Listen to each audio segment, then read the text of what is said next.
Okay, this is the trail down to the hot springs. It's still pretty busy, but not as packed as it was earlier. Hopefully the wind's not too bad on this video.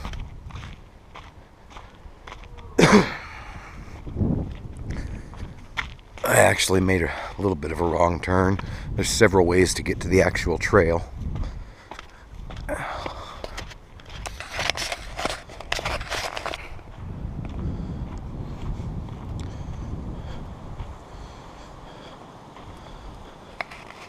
But I always tell people there's lots of alternate trails that don't necessarily lead to the tubs. So I always tell people, if you can push a wheelchair down it, you're on the right trail. There's a fella named John that comes out here. I haven't been here in a while, but when I used to be here all the time, helping out cleaning the tubs, at least once a week and stuff when I was a regular. Here comes somebody. Let me turn this off. Okay. Had to pause that for a second. I'll probably just merge the two videos together. There's all kinds of little places around here where if you're not stuck to your vehicle, you don't have anything in there that you want to worry about, because it doesn't seem that steep going down, but believe me, it's pretty steep going back up. And if you've got stuff in your car, people know that there's no way, even if you had an alarm, that you could get back up here in time to stop them from ripping you off. So that's one of the reasons I like to come on the weekend. There's more people to watch stuff. But all these flat areas, I've seen people pitch tents in a lot of these before. Not all of them are necessarily suitable for a fire. And I'm pretty sure the last couple of years we haven't even been allowed to have a fire season here in California.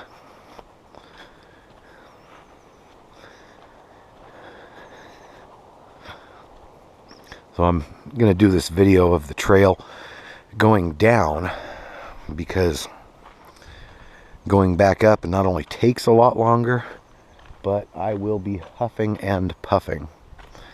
Now see, here's one of those wrong trails I was talking about. Can you see the difference between the two? This one is nice, flat, leveled off. This one is eroding. It's creating a gutter right down the middle of it. When it's wet, I've seen people slip and slide on those, and you're actually, if you're going down these wrong trails, you're actually screwing the place over and creating a hazard. These erosion situations, the Forest Service doesn't like that, and it could eventually get this place shut down if the erosion gets so bad that, part of the hillside moves or something. There's another spot where you're not supposed to go. I'm confused. I haven't been here in so long. This used to be the spot where you were not supposed to go, I thought. We'll find out in a second. Yeah, I think I'm on the wrong way path right now. I just did a bad all by myself. A bad. What the fuck am I saying? Ow. No, this is the right trail. Okay. I'm good. This is where you this is where you don't want to go. You can see the cows have been going down this way. This is the actual trail. That's what I thought I was on just now, but no, we were on the actual trail. Even me, I've been here more times than I can count. Hundreds, maybe even a couple thousand. And there was a summer I stayed pretty much the whole summer down here. Not camping the whole time. A lot of it was day use, but I'd go, back home at night, which was only like 5 or 10 miles away. But there were days when I'd go up and down this hill 3 or 4 times a day. And now, once a day is about the most I can take. But if I start doing this trail a lot again, I'll probably lose some weight. Here's another example. A lot of people just go straight.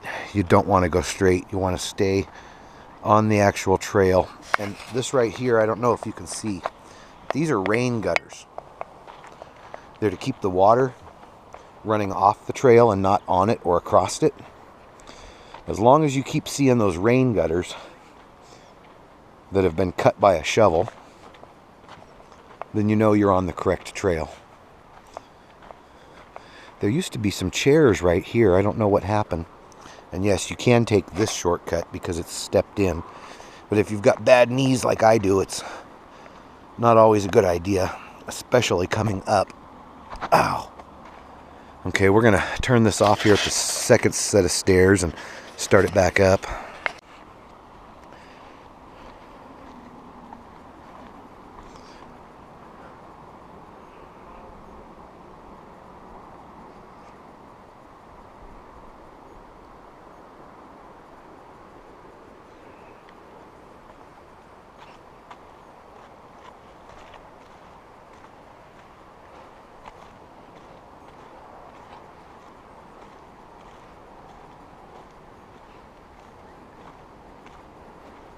I've actually arranged to go home for one night before I actually start to head north, since this is a little bit southwest of where I stay when I'm not on the road. So I'll probably upload this as soon as I get back. And I guess there's a way that you can upload things, but then have them not actually post until a later date. So I'll probably have the video or the videos of the hot springs uploaded about a week after I've left. Maybe a little longer. It depends on how things work out. But I'm going to start, since I'm actually traveling now, I'm going to start putting a delay on all my videos, because that seems to be the smart thing to do. So when you see this, I'll be 100 miles gone, but I'll always come back to this place. I'm one of the volunteers that take care of this place, so call and say what you want if you're a troll.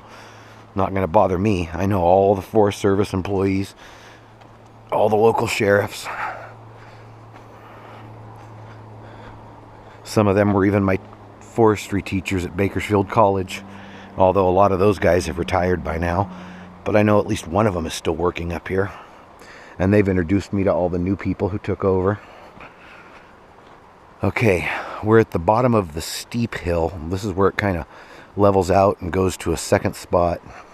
A lot of people camp over here. This is an old... Ow! People leaving their trash all the time too. I'll probably get those bottles on the way back up. But this is an old cabin here. This was a mining area. The miners used to tap into the steam from the hot springs and use it to power some of their equipment. And this was actually a stone cabin at one time. Now people pitch their tents here because they got a fire pit and of course leave their trash. But you know, for every person that leaves trash, there's one or two people who will clean it up. So it kind of all evens out, but it still sucks to see it. Okay, I'm going to turn this off one more time, and then we will do the last section. And when I get to the tubs, there's going to be a ton of people there, so I'll either have to not record or ask them if they mind being on YouTube. Alright, this is the last little descent.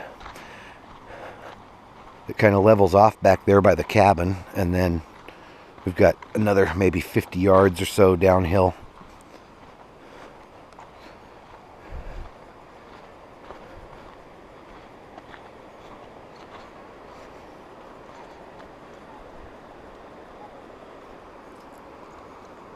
And as you can see, as we get closer to the river, it's a lot lusher and greener, a lot more stuff growing, including poison oak. So if you ever come down here, you really want to watch out for that poison oak.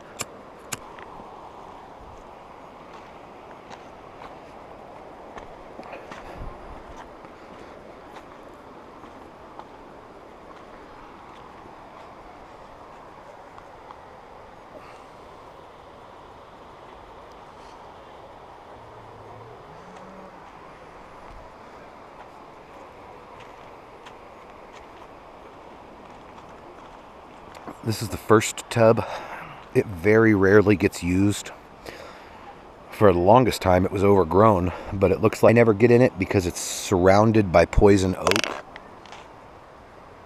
And I am Oh, just thinking about that shit makes me itch. This tub is a little cooler though, so a lot of people use it in the summer because it's not quite so hot.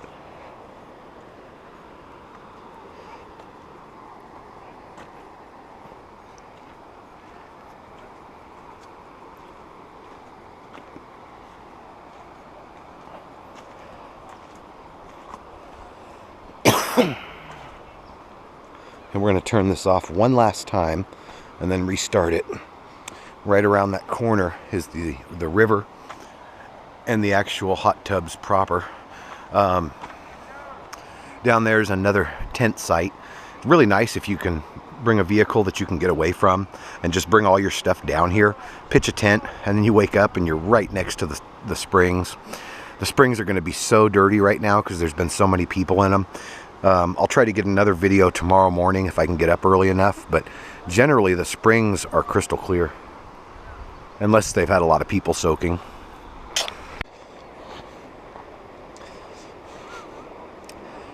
This was not covering the path last time I came down here, so this has grown out real recently.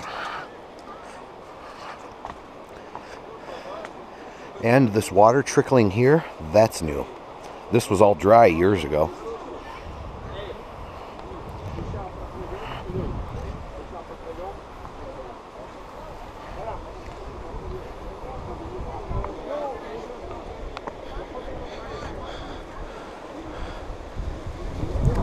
There's 3 tubs and the river right next to it, so you can jump back and forth from the cold water to the hot.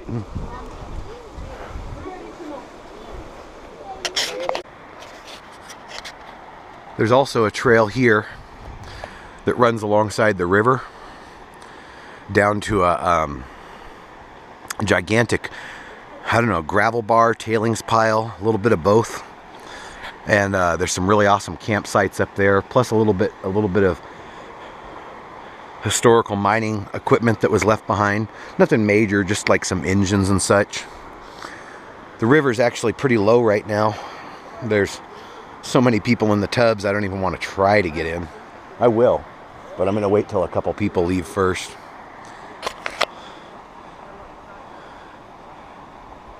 But there's something really calm and relaxing about sitting down here next to the Kern River. Especially at this time of day. I've caught a lot of fish out of here. It's not my favorite river. Well, in a way it is because it's my home river. But it's a killer. It's killed a lot of people. It's deceivingly fast. The water on top appears to be moving nice and slow. But because it has such a steep drop, what a lot of people don't see is the undertow, which usually is moving pretty fast. And that's what kills a lot of people. It sucks them down, gets them moving really quick, and then they get caught up in a tree or a rock or something. But it's still a nice place to visit. And if you know how to swim in the river, you can find little places where the water curls back like this and stay off to the side and out of the main channel. And people swim it safely every day, so. But people die, several every year at least.